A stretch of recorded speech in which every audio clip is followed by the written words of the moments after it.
He tried to bring his dead wife back to life, but the truth he discovers at the end changes everything. A young scientist named George Almore lives in complete isolation in a secret laboratory somewhere in the mountains of Japan. He works for a large corporation, creating human-like robots with artificial intelligence.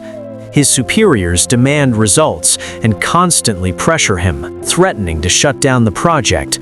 But George doesn't really care about that, because he has a personal goal. Several years ago, his wife Jules died in a car accident. However, thanks to the company's technology, her consciousness was preserved in a special system called the archive. George can communicate with her, but there's a limit. Only about 200 hours before her consciousness disappears forever.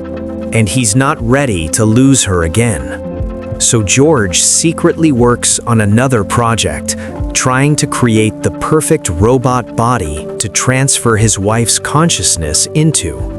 He already has several prototypes. The first one, J1, is primitive and almost useless.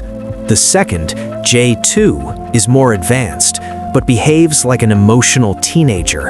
In the third, J3, is the most advanced model, the one he places all his hopes on. But things start to go wrong. J2 begins to develop emotions. She becomes jealous of George's attention to the new model, feels unwanted, and fears being replaced. George tries to calm her down, but it becomes clear she's no longer just a machine. At the same time, strange things begin happening in the lab. The security system starts malfunctioning. Doors open on their own, and errors appear in the storage where his wife's body is kept. Soon, company employees arrive, claiming they want to take Jules' remains due to protocol violations. But their behavior seems suspicious, and George manages to drive them away. With every minute, the tension grows. When George finally activates J3, the robot behaves unstable at first, but gradually stabilizes. He trains her, talks to her, and soon she begins to resemble a real human, almost like Jules. This only makes J2 more angry. One day, J3 suddenly disappears. George panics and starts searching, checking the forest around the lab and trying to understand what happened. Later, it turns out that J2 deliberately disabled her and revealed the truth that all of them were created based on his wife's consciousness. This becomes a turning point.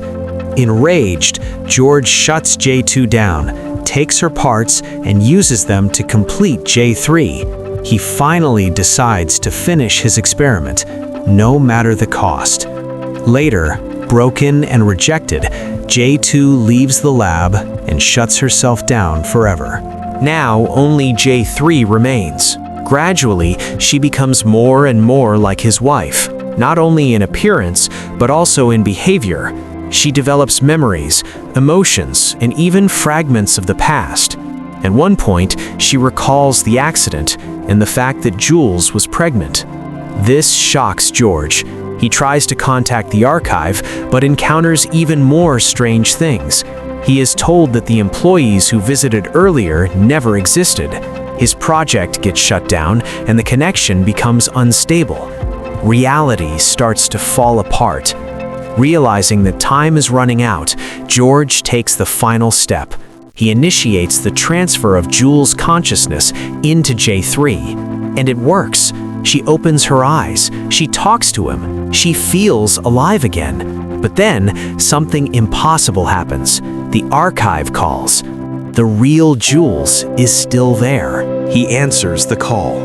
On the other end, his wife, the real one. She says goodbye, tells him she loves him, and that this is their final conversation. Jules didn't die in the accident.